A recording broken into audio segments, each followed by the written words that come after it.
mediation just in particular is a weird little thing, but you'll see one party at the end of the table with their attorney, and you'll see the other party at the other end of the table.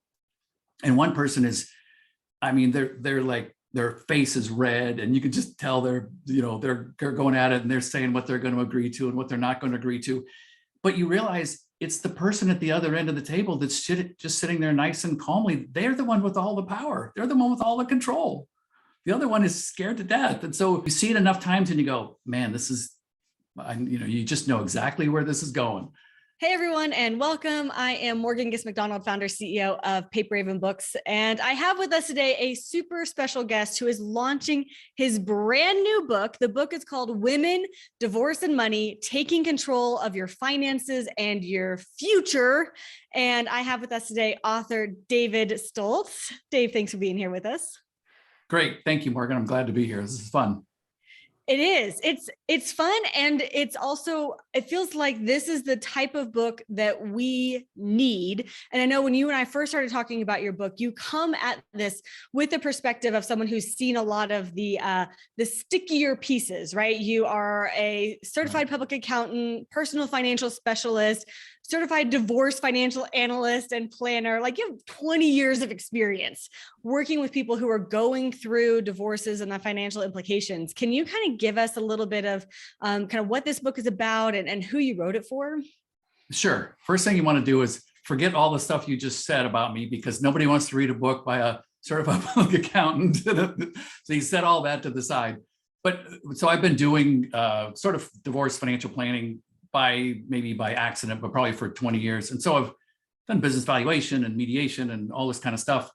And I got to tell you, I've met the nicest people. I mean, they started off as clients and they're friends and whatever. So I've met great people doing this. It's a heavy topic and it's a heavy time, but the process of it, I've just met some fantastic people. So I'm thrilled to just kind of tell stories and just kind of say, here's what I've seen and here's what people have told me.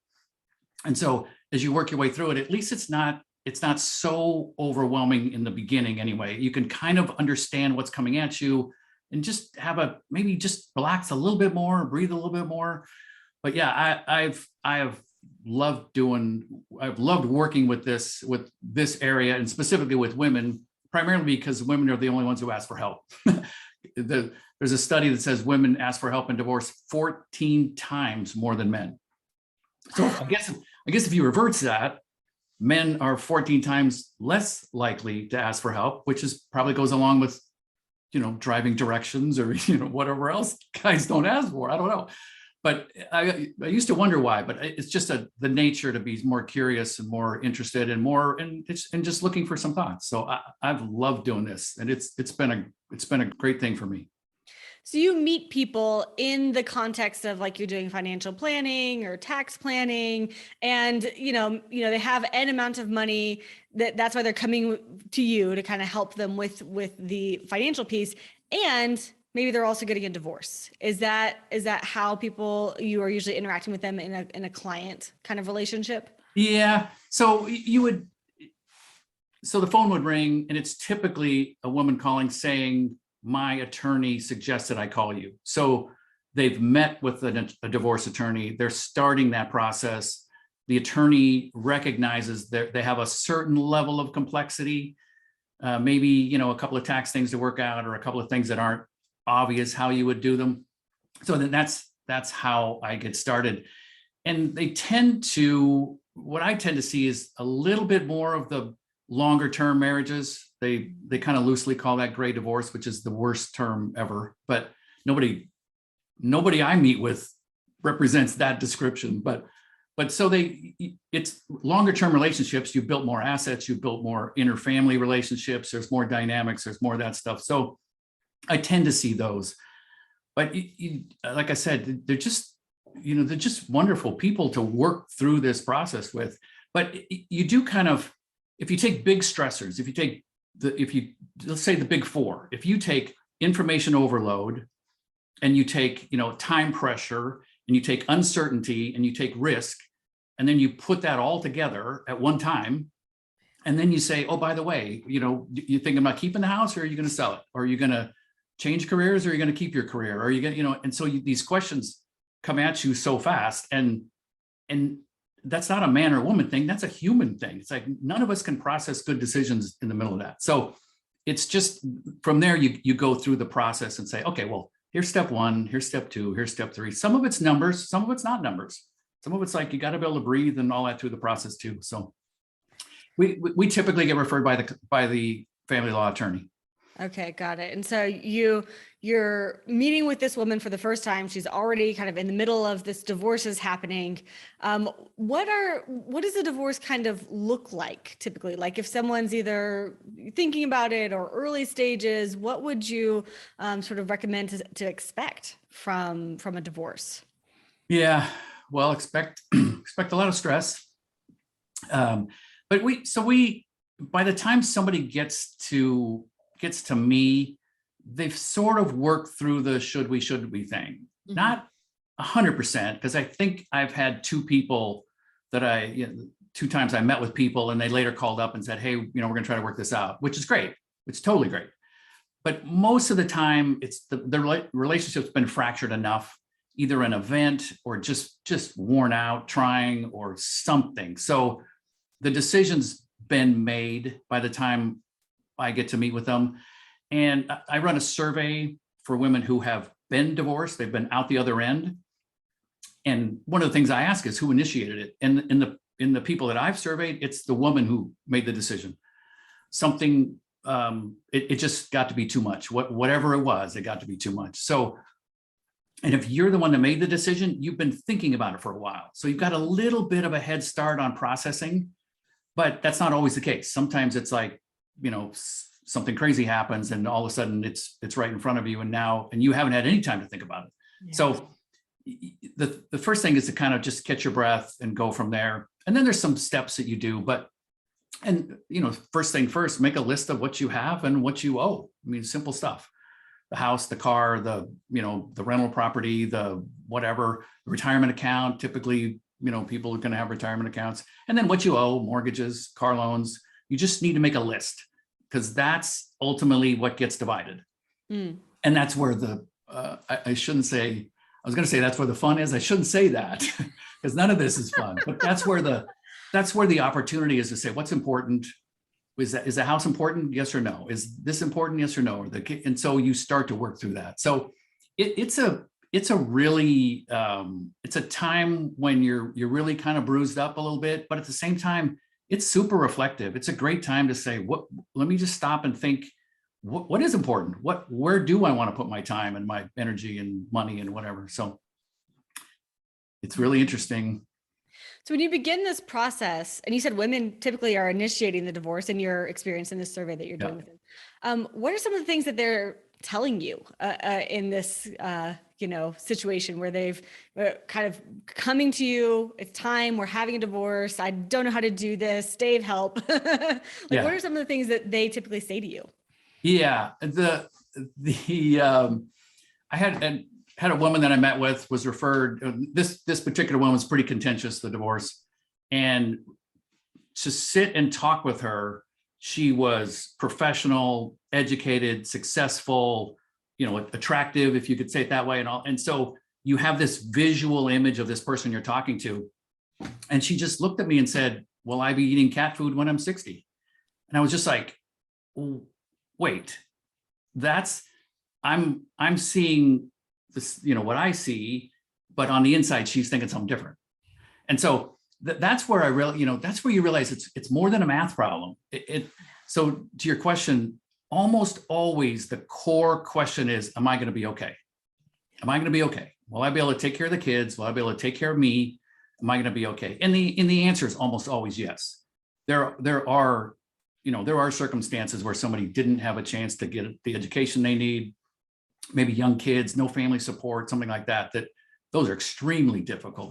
Those are not the ones I see, but we should all be kind of keeping our eyes open for somebody in that situation, because that's just extremely difficult. The people I see have the resources, they're going to be okay, but you need to kind of go from there to kind of work through what okay is going to look like.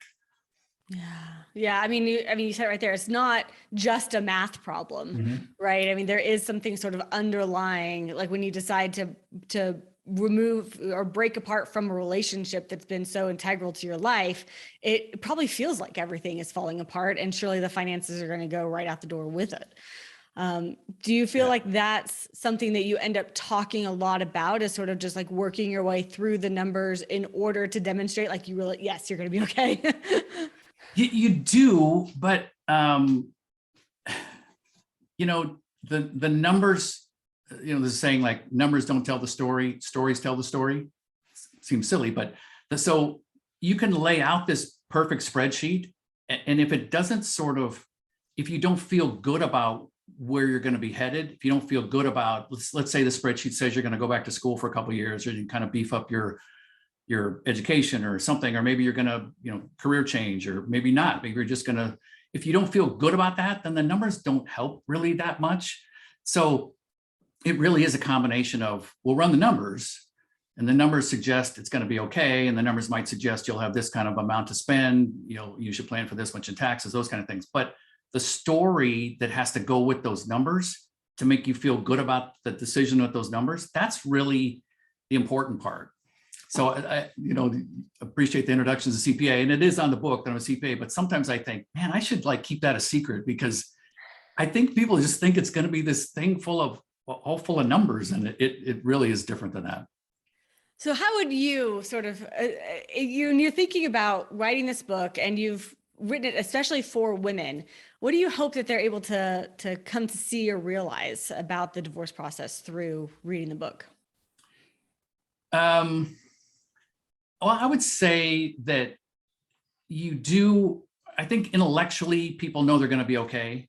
People know where we're at. You know where what your lifestyle is. You know what your income is. You know what you spend. I mean, in general terms, probably not in specifics, and so you can kind of have a sense you're going to be okay. I might not be able to do as much of this or that was fun, and travel or something, but I think you have a sense of it. But I think you really need to process the reason why you're here at the same time you process what it looks like now that you are here. You know what I mean? So it's like, okay, well, I'm partly responsible for what happened.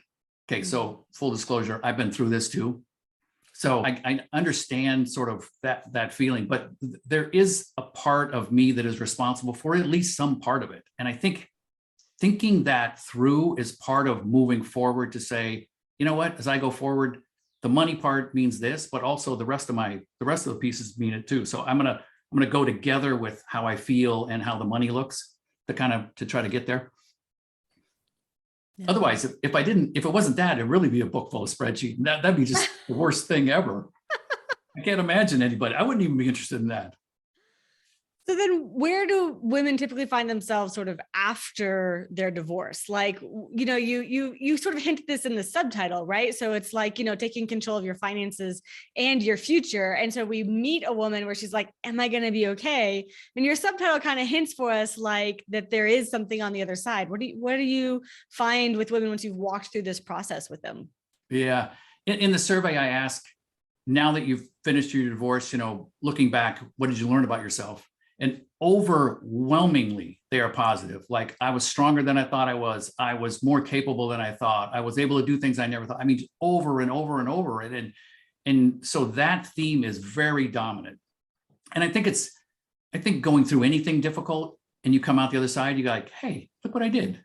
And this is not something anybody would do without really thinking it through. I mean, this is not, you don't make this decision lightly. If you're there, either your choice or somebody else's choice, it's like, well, you're there, but still you can learn a lot and you can come out the other side.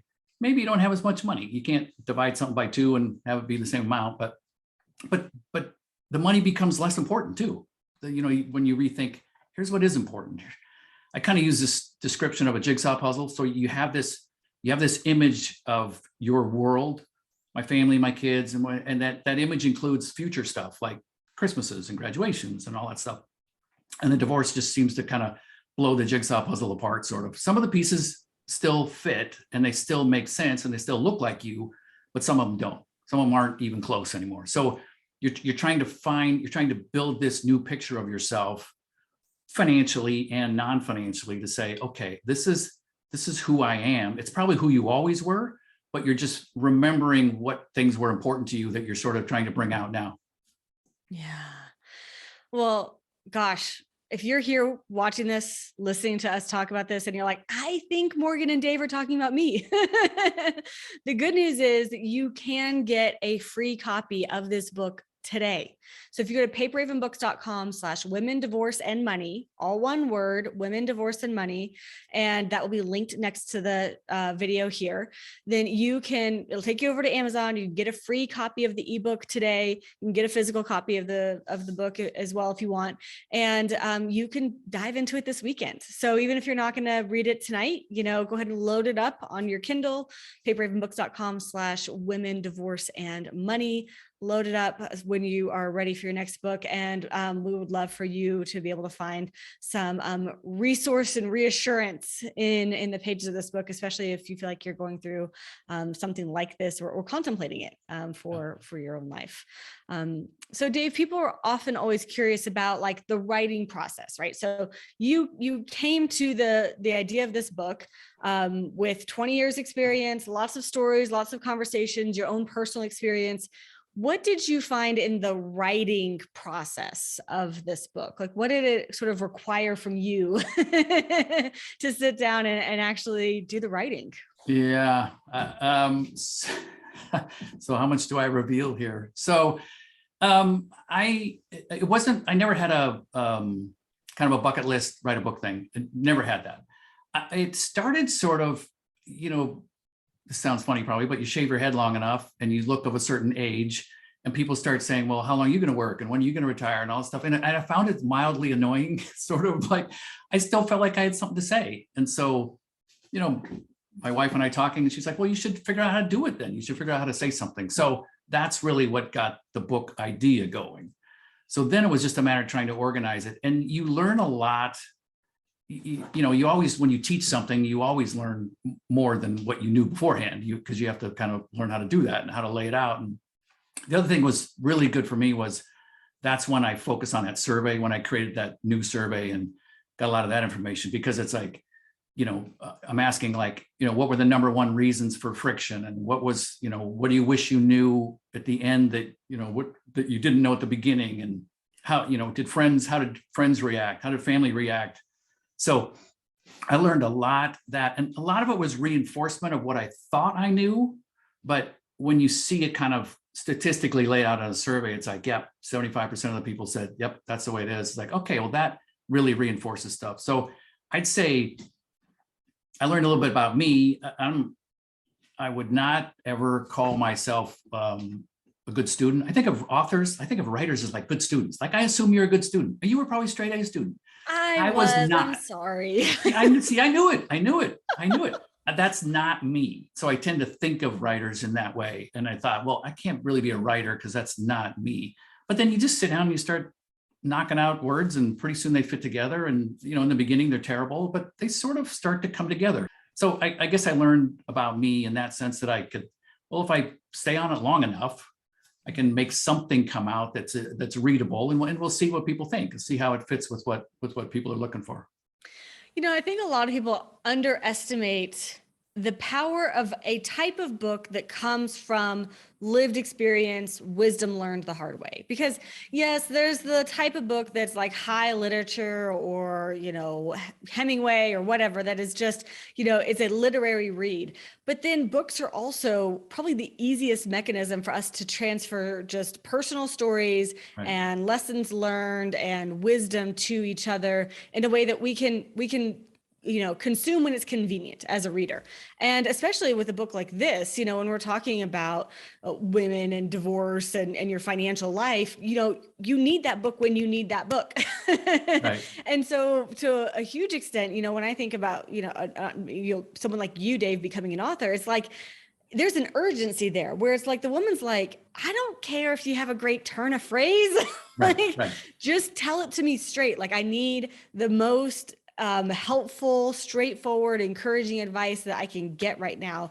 And sometimes it is, just a straightforward book is exactly what we need in that moment. And I think it's a disservice when we tell people that, oh, you need to be this type of writer in order to author a book. It's like, well, it depends on the type of book, because this is the type of book that a woman might need to download on a, after a rough Friday night fight and realize, holy smokes, like I think we're going to be going into divorce land and I need something now. And your book's going to be right there for her. Yeah. Well, I appreciate you saying that too, because like my little sister's a PhD professor, tenured professor. And it's like, when I send her an email, I know she wants to correct the grammar on it and send it back. I know she does. And she does once in a while, but so I'm not that person. But then, and I thought about that at the beginning of the book. It's like, well, what can I contribute? And then it's right to what you said. I've sat in so many mediations. I've looked in so many people's eyes as they're making these decisions. But then I've seen them 6 months later, 18 months later, 3 years later, kind of as they get out of it too. So, but you're right about that. It's the stories, and the stories what makes any kind of holds your attention on a book like this while you are talking about making a budget, which is no fun to talk about. But and just think about mediations. I've been through some mediations where it's just fascinating to just watch people and just go, man, it's interesting. And sometimes like a mediation, just in particular, is a weird little thing, but you'll see one party at the end of the table with their attorney, and you'll see the other party at the other end of the table. And one person is, they're like, their face is red, and you can just tell they're going at it, and they're saying what they're going to agree to and what they're not going to agree to. But you realize it's the person at the other end of the table that's just sitting there nice and calmly. They're the one with all the power. They're the one with all the control. The other one is scared to death. And so you see it enough times and you go, man, you just know exactly where this is going. So anyway, but it's a hard thing. If you find yourself there, it's a very difficult thing. But over and over and over, people told me, when you get out of it at the other end, you examine yourself, you come out a little bit different, and people just say they're just so much more at peace with themselves. Yeah. That's it. That's the transformation that I feel like this book provides to women. And I think you sort of hit on it at the beginning, that women are just more likely to ask for help. But just to make it really explicit, is that why you wrote the book for a woman? Clearly you're not a woman, but you've worked with a lot of women. So why did you, Mr. Dave Stolz, decide to write the book for women in particular? That's a great question. And I think we talked about that like a year ago, because there's my number one fear. Is a woman going to want to pick up a book written by a guy talking about women going through divorce? It's like, I don't know, but I can tell you with what I do every day and how many people I work with, it's never seemed to be a barrier. So that's all I could do was just like, okay, well, here's what I know, here's what I've seen, here's what I've experienced, and we'll let people go from there. So I don't know. Well, and I'll tell you, my perspective would be that there is something about seeing the other side of the coin that you are not as immediately empathetic with. So, I feel like it would be very easy for a woman author to be, it's going to be okay. And here's why we as women need to band together and do this and that about the divorce. But because you come from the perspective of a man, I feel like you sit in a different place at the mediation table, so to speak. You're able to give us a different perspective, maybe to think about how we are presenting ourselves in negotiation, how we're asking questions, what we're asking for, what we're not asking for. And so anytime you go into any sort of negotiation, you want to be able to think about multiple perspectives. And therefore you're going to want to read, things or talk to people or get the insights from people who are going to think about things differently. And so that's how, I've always thought about your book in particular, Dave, is just like you're providing us a perspective that we might not always have at the ready, and it's available right there for us. So I think it's super valuable. Yeah, and I think the key to a lot of this stuff, I think I've spent most of my life trying to master the art of shutting up. You just listen to people, and I think that's where that might break down a little bit, the concern about a man writing or a woman writing and directed at somebody else or something. But we just listen to stories. The stories are the same, and there's lessons embedded in every story. You just have to listen and try to hear them, and then try to talk about them and bring them out and use them. Yeah. Well, I love that you incorporated the survey too. So that it gives all sorts of interesting findings, and I think helps you feel a bit less alone, when you're like, okay, yes, here's the survey, and I can see how women responded this way in the survey. And I feel like, I'm, I'm a little bit more normal. Maybe Yep. than Absolutely. Absolutely. Yep. yeah. So you've walked through this whole process. I think we were joking before we hit record that, it was about 15 months ago that you were laying on the beach reading this book about how to write a book. And Your fault. This is your fault. I will take all the blame. I'm okay with that. Okay. And so you've walked through this whole journey, and now you're an author. Is there anything that you wish you had known before? Like maybe that you could tell a slightly younger version of yourself about what it would take to become an author? I think anytime you do something and you look back, it looks different. When you look forward at writing a book, it seems so difficult. And it was, there's a lot of, scratching your head and trying to figure out how to organize stuff. And there's a lot of that. But when you look back, it's like, you know what? That was kind of cool. That was sort of a fun thing to do that's different. I don't expect to be doing another one, but you never know. So, but no, I would say, any kind of a project, I think if you start, then it gets going. You just have to start. So if there's some thought that somebody wanted to write a book, then just, grab a pad of paper and start scribbling down sort of and see where it goes. And you just never know. Yeah. Yeah, that's true. I mean, that's why the book is called Start Writing Your Book Today. That's right. I completely agree. See what you did to me. I'm telling you, it's all on you. Well, I am super grateful, Dave, that you took the time to not only be with us here today to talk about, women in divorce and money, but also that you wrote the book. Because, as I kind of mentioned, I think you have a unique perspective that can be extremely helpful, that we may not even realize that we need or want this perspective from the more financial side, the more masculine side, but it's a part of the whole negotiation. And so thank you for, really taking the courage to write this book. And anyone who's here with us, I want to encourage you to go ahead and grab a free copy. If you're here, if you're listening to us and you're thinking, gosh, this is me, then this book is for you. And you can get a free copy today. You can go to paperravenbooks.com/women, divorce, and money. All one word. paperravenbooks.com/women, divorce, and money. That will be linked up next to this video. It'll take you to Amazon. You can grab a free copy, load it on your Kindle. If you know someone else who's going through a divorce and you feel like they could use a little bit of encouragement too, please feel free to tag them or send them this link today so that they can grab their copy as well. And Dave, are there any last words for your readers?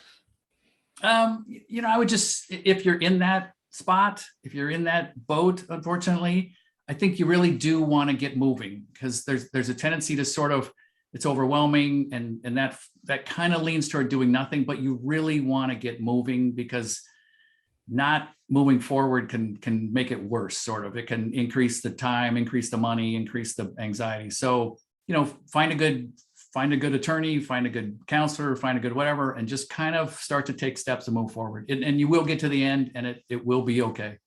Yeah. Good words of encouragement. Thank you, Dave. Thank you, everybody, for being here, and we'll see you guys next time.